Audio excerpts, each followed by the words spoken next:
जय हिंद दोस्तों, बहुत बहुत स्वागत है आपका आपके ही अपने यूट्यूब चैनल में।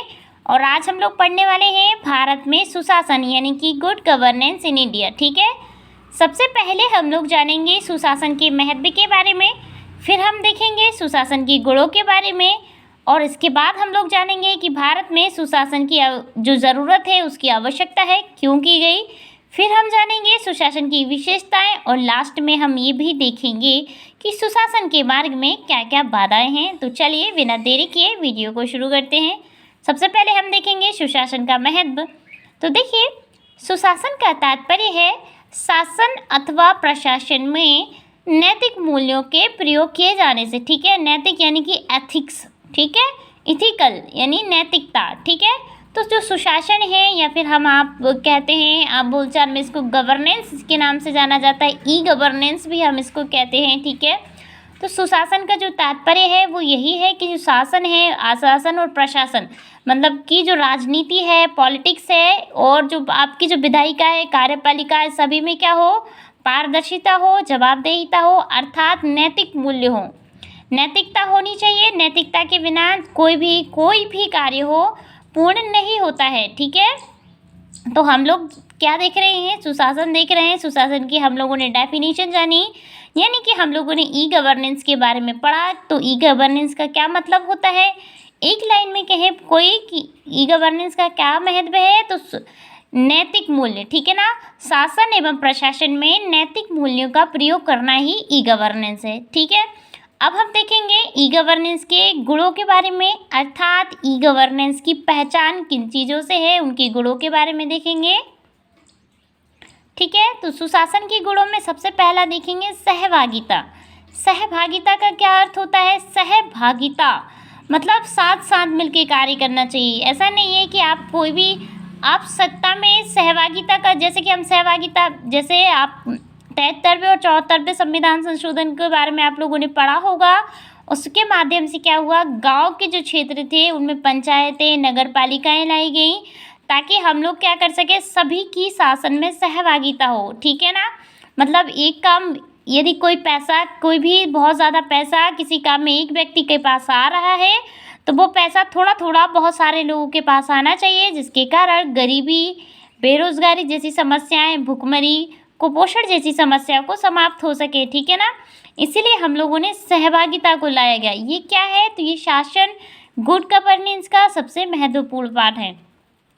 दूसरा है पारदर्शिता। क्या है पारदर्शिता, पारदर्शिता का अर्थ है आप जो भी काम कर रहे हैं, है ना, जो भी काम कर रहे हैं तो पारदर्शिता होनी चाहिए आपको उस काम में। ठीक है ना, मतलब पारदर्शिता मतलब बिल्कुल साफ साफ आप किसी को भी बता सकें। भ्रष्टाचार, आप ऐसा नहीं है कोई काम कर रहे हैं उसमें करप्शन फैला रहे हैं, भ्रष्टाचार हो रहा है, तो आप उसमें पारदर्शिता नहीं होती है। ठीक है, तो सबसे पहले सुशासन की क्या शर्त है, पारदर्शिता होनी चाहिए।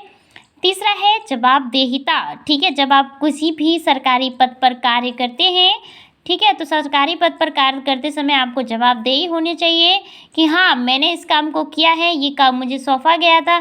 ठीक है, ऐसा नहीं है कि आप ये कह दें जब कोई काम बिगड़ जाता है गवर्नमेंट में, किसी अधिकारी के द्वारा, तो वो किसी और अधिकारी पे बात को थोप देते हैं, जबकि वास्तव में ऐसा नहीं होना चाहिए। ठीक है, तीसरा है न्याय संगतता, मतलब न्याय होना चाहिए, सभी को न्याय मिलना चाहिए, यही गवर्नेंस है। चौथा है प्रतिक्रियाशीलता। प्रतिक्रियाशीलता मतलब कि सभी एक दूसरे के बीच सभी में प्रतिक्रियाशीलता होनी चाहिए, बात विचार होना चाहिए, तभी कोई काम हो। ठीक है, पांचवा है न्याय में पारदर्शिता। न्याय में पारदर्शिता मतलब जो न्याय है, जिस तरीके से हमने पहले पारदर्शिता पढ़ा, ठीक उसी प्रकार से न्याय मतलब कि न्याय सभी को मिलना चाहिए। ठीक है, जो व्यक्ति जिसके साथ अन्याय हुआ है, जो न्याय का हकदार है, उसे उसी के अनुसार न्याय मिलना चाहिए, है ना। छठा है समावेशिता, अर्थात हम पहले ही देख चुके हैं कि सहभागिता, समावेशिता मतलब सभी का क्या होना चाहिए, साथ होना चाहिए। ठीक है ना, सबका साथ होगा तभी तो सबका विकास होगा, ध्यान रखिए। ठीक है, इसलिए समावेशिता होनी चाहिए। आठवां है कानून का शासन होनी चाहिए। ठीक है ना, कानून का शासन इसलिए होना चाहिए क्योंकि यदि कानून का शासन नहीं रहेगा तो कानून व्यवस्था के ऊपर से जनता का भरोसा समाप्त हो जाएगा और भारत में तानाशाही आ जाएगी। क्योंकि भारत में क्या है, लोकतंत्र है, इसलिए हमें तानाशाह नहीं लाना है। और 9th है आपका विधि का शासन। ठीक है, क्या है? विधि का शासन है। और ये सब क्या है हमने जो पढ़े हैं ये सुशासन के गुण हैं, ध्यान रखिए। अब हम देखेंगे कि भारत में सुशासन की आवश्यकता यानी कि गुड गवर्नेंस की आवश्यकता ही क्यों की गई। ठीक है ना, क्यों भारत में गुड गवर्नेंस की जो है आवश्यकता हुई, क्यों, क्या कारण था? तो देखते हैं। पहला कारण है कि स्वतंत्रता जो हमें सब जब 1947 में भारत को आज़ादी मिलती है तो स्वतंत्रता की प्राप्ति के पश्चात भारत में भ्रष्टाचार में निरंतर वृद्धि होती है। ठीक है, क्या होता है भारत में, क्या होता है, निरंतर भ्रष्टाचार में वृद्धि होती है। और इसी भ्रष्टाचार को, करप्शन को कम करने के लिए भारत में गवर्नेंस, गुड गवर्नेंस का कॉन्सेप्ट लाया गया। दूसरा है सत्ता का विकेंद्रीकरण, अर्थात सत्ता का विकेंद्रीकरण होना चाहिए। सत्ता किसी एक हाथ में नहीं होनी चाहिए, सभी को सत्ता में भागीदारी बराबर होनी चाहिए। तीसरा है कानून का शासन नहीं होना।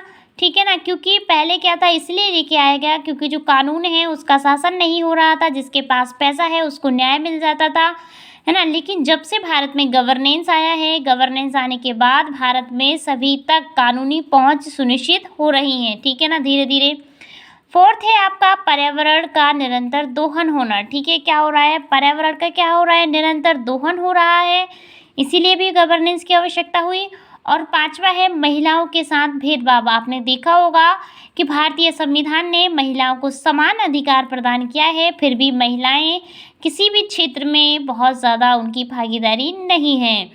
छठा है अनुसूचित जाति एवं जनजाति को अपने अधिकारों की प्राप्ति न होना। भारत में जो SC ST है ना, वैसे तो उन्हें समानता का अधिकार दिया गया है भारतीय संविधान में, लेकिन व्यावहारिक रूप से आप गाँव में जाके देखिए उनके साथ जाति के आधार पर भेदभाव होता है, महिलाओं के साथ भी भेदभाव होता है, इसीलिए भारत में गवर्नेंस को लाने की आवश्यकता पड़ी। ठीक है, अब हम देखेंगे भारत में सुशासन के समक्ष बाधाएं, मतलब कौन कौन सी बाधाएं हैं भारत में सुशासन को लागू करने के लिए। पहला है शिक्षा की कमी।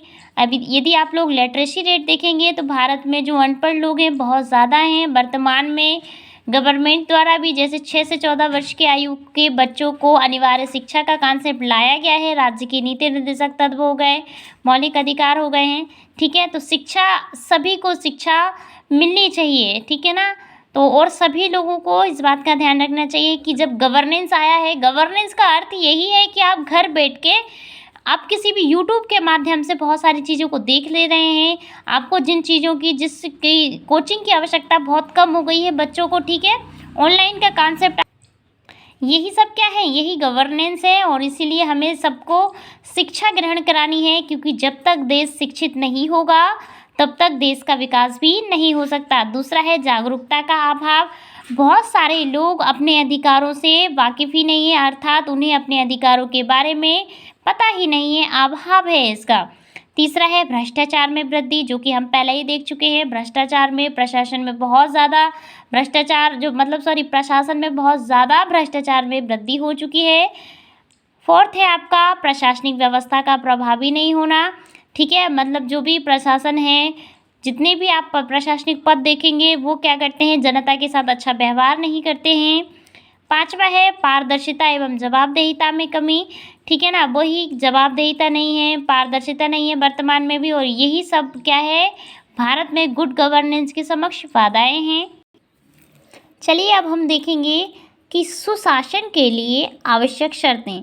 यदि आप गुड गवर्नेंस चाहते हैं तो उसके लिए आपको कौन कौन सी शर्तों की आवश्यकता है। ठीक है, तो देखिए हमें सबसे पहले क्या करना होगा, सबसे पहले हमें शिक्षा में वृद्धि करनी होगी। ठीक है, मतलब कि हर एक बच्चे तक, जितना भी बालक बालिकाएं, जितने भी बच्चे हैं, सबको क्या होना चाहिए, शिक्षित होना चाहिए, सभी को शिक्षा प्राप्त होनी चाहिए। और यदि शिक्षा प्राप्त सभी को होगी तो सभी लोगों को अपने अधिकारों के बारे में जानकारी होगी। ठीक है, तो हमें सबसे पहले क्या करना होगा, सुशासन के लिए शिक्षा में वृद्धि करनी होगी।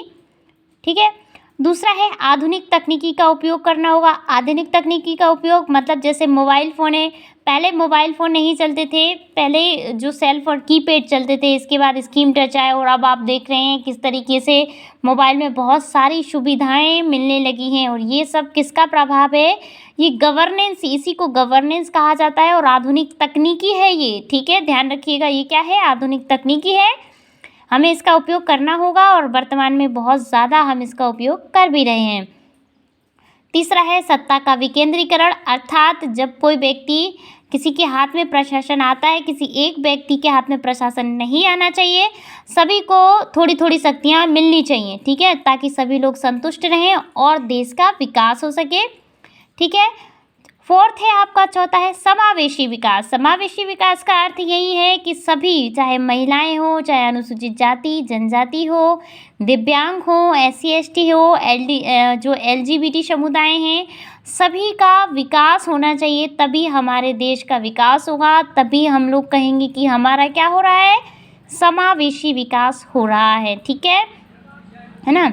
और पांचवा है आपका शिकायत निवारण तंत्र का मजबूत होना। शिकायत निवारण तंत्र यानी कि ऐसा नहीं है कि कोई गरीब व्यक्ति है तो उसको न्याय नहीं मिलेगा, लोग जो बहुत ज़्यादा पैसे वाले लोग हैं उसके साथ अन्याय करेंगे, ऐसा नहीं होना चाहिए। गरीबों को भी न्याय मिलना चाहिए, शिकायत निवारण तंत्र होना चाहिए। और छठा है आपका कानूनी संरचना का ठोस होना, कानून को बिल्कुल सख्त होना पड़ेगा, ठीक है, अपराधियों के खिलाफ। सातवां है आपका सूचना का अधिकार, ठीक है। सूचना का अधिकार होता है जिसके माध्यम से सूचनाएं, जितनी भी प्रशासनिक सूचनाएं हैं, प्रशासनिक गवर्नमेंट की जो सूचना है वो आम व्यक्ति तक पहुंचे ताकि लोग जागरूक हो सकें। और आपका 9th है नागरिक चार्टर। नागरिक चार्टर एक नागरिक चार्टर होता है जिसके बारे में हम अगले वीडियो में पढ़ेंगे, ठीक है। नागरिक चार्टर के बारे में सबको पता होना चाहिए। और ये हम लोगों ने पढ़ा भारत में सुशासन के बारे में, अर्थात ई-गवर्नेंस के बारे में। आप जो भी एग्ज़ाम दे रहे हो, UPPCS, UPSC है ना, IAS, PCS या फिर कोई भी स्टेट का एग्ज़ाम दे रहे हो, भारत में पॉलिटी से, भारत में सामाजिक न्याय से गवर्नेंस बहुत ज़्यादा चर्चित है, इसीलिए गवर्नेंस से क्वेश्चन किए जाते हैं। आशा करते हैं आपको वीडियो अच्छा लगा होगा, और यदि वीडियो आपको अच्छा लगा है तो प्लीज़ दोस्तों वीडियो को लाइक कीजिए, चैनल को सब्सक्राइब कीजिए। Thank you.